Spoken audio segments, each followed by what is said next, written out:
Executive Director of Afro-Middle East Center, Naeem Jina, joins us via Skype for more on this. Naeem, thank you so much for joining us. Now, what do you believe are the main reasons for Qatar's isolation? Well, in general, Qatar hasn't been playing ball with particularly Saudi Arabia and the United Arab Emirates in a couple of ways. One is that Qatar continues to maintain decent relations with Iran, even though Saudi Arabia has decided that Iran is the enemy and Iran should be the enemy of all Arab countries. Secondly, that it continues to support the uprisings that began in 2010, 2011 in the Middle East and North Africa region, and some of the victims, in a sense, of the counter-revolution that took place, particularly groups such as the Muslim Brotherhood in Egypt and other such groups, as well as an organization like Hamas. So some of these groups have people who are based in Qatar. And the United Arab Emirates in particular sees the Muslim Brotherhood and all of these other organizations as their enemy and regard them as a threat. So in general, what we saw was that Saudi Arabia and the United Arab Emirates were part of the main kind of counter-revolution against the uprisings that took place in 2010, 2011, replacing, for example, a democratically elected leader in Egypt with a military dictatorship again, etc. And they see Qatar as being an obstacle in a return of the region to the way it was in 2010. Now, Naeem, just speaking of them seeing Qatar as an obstacle, some of Qatar's neighbors have charged that Qatar has adopted independent foreign positions, and you mentioned some of that, and that conflicted with certain countries within the Gulf Cooperative Council. Do we know what these positions are exactly? You've mentioned the Muslim Brotherhood and the relationship with Iran, and we've seen reaction from Iran sending food parcels and ensuring that Qatar has enough to take care of its people. Can you just elaborate more on these?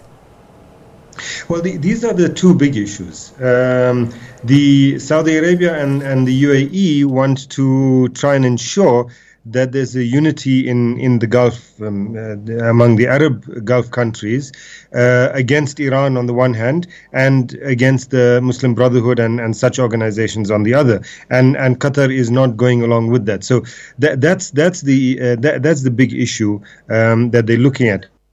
Now, why is Qatar not going along with the decision made by the collective in terms with regards to Iran? Why are they so hell-bent on continuous relations with Iran when they've all decided to, end relations with Iran?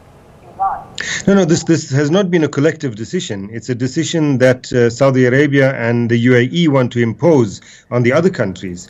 So, for example, Oman, which is another GCC member, does have relations with Iran, and so does Kuwait. In different ways than Qatar does.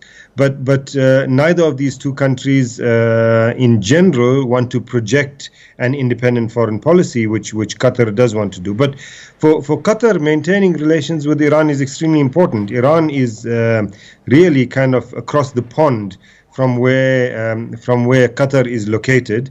And Iran and Qatar also share the largest gas field in the world.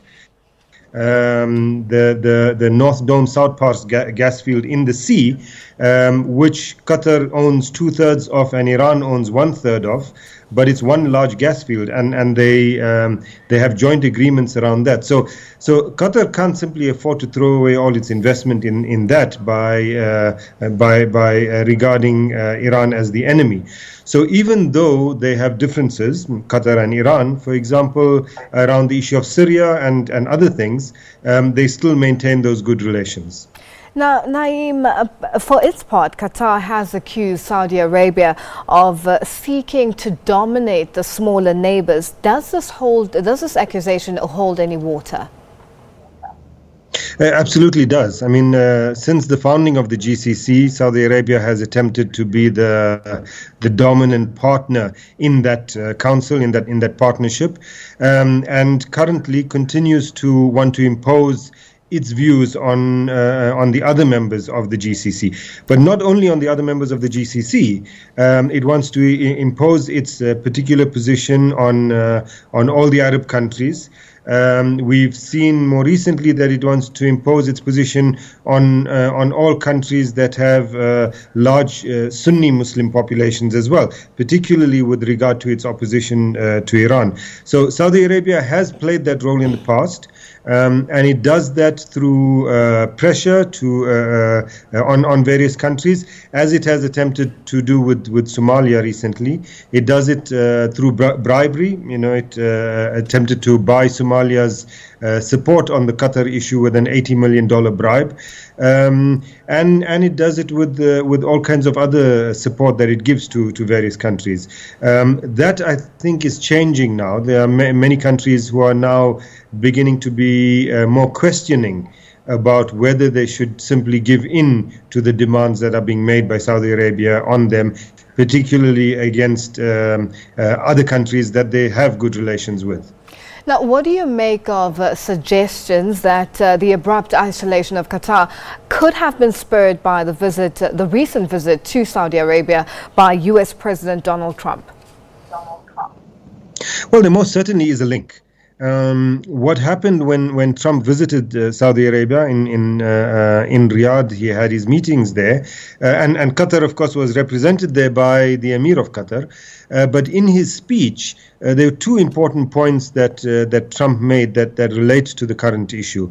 One was that he emphasized very strongly that Iran was the common enemy and everyone should go after Iran. Which kind of emboldened the Saudis. And secondly, he made the point about everyone uniting to fight terrorism. And in that description of terrorism, he included Hamas, for example. And within the United States, there's been discussions going on, and some within the Trump team are pushing the idea that groups such as the Muslim Brotherhood should also be declared terrorist organizations. So the Iran thing emboldened Saudi Arabia, the other one emboldened the UAE. And so when they came out with this action against Qatar, they were pretty sure that they would get the support of Donald Trump, which of course they did. Immediately he tweeted responding, saying that he supported this action, and in fact taking credit for the decision that was made by Saudi Arabia and the UAE. Within 24 hours, he then changed his view, and then 24 hours later, he changed it back. So one is never really sure what he is about. But his visit and the speech he gave certainly had a role to play in emboldening particularly these two countries. I should just say that during that Riyadh visit, he also met with the Emir of Qatar, where in front of the world's media he spoke about how great friends the US and Qatar have been, etc. And a week or so later, things changed. Now, what's the possible way to resolve the stalemate?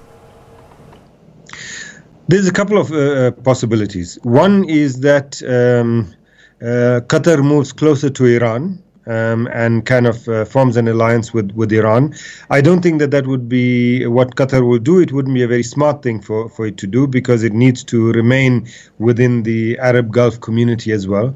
The second possibility is that it develops stronger ties and relations with Turkey, as well as with Iran. And I think that is a good possibility. So it charts an independent course, independent of Saudi Arabia and the UAE, but together with Turkey, which is also a big power. And the third option, of course, is that it just buckles into the pressure and gives in. More than a week after these sanctions have begun, there's no indication that Qatar is going in that direction. In fact, there's all the indication that they're digging in their heels. And so the most likely option is that they're going to build an alliance with countries like Turkey and others that want to form a kind of third axis away from the Saudi axis and away from the Iranian axis. Now, Naeem, very quickly, in terms of Qatar's neighbors throwing accusations of Qatar sponsoring terrorism, is this accusation fair? It's nonsense. I mean, the accusation that Qatar finances the Islamic State group, for example, frankly, more money and more support and more recruits to Islamic State group go from Saudi Arabia than go from Qatar. And certainly the Qatari state doesn't support them. But of course, if you regard a group, a resistance organization like Hamas as being a terrorist organization, then to say that Qatar supports a terrorist group, I suppose, would be correct. So Qatar is very clear that groups like Hamas it regards as resistance groups and not terrorist organizations, and therefore it rejects that claim out of hand. And in general, if we look at, for example, the position of the United Nations has said that it does not agree that Qatar supports any terrorist organization, and I think that that's the correct position. Naeem, we'll have to leave it there for now. Thank you so much for joining us. That was the Executive Director of Afro-Middle East Center, Naeem Jina, joining us via Skype.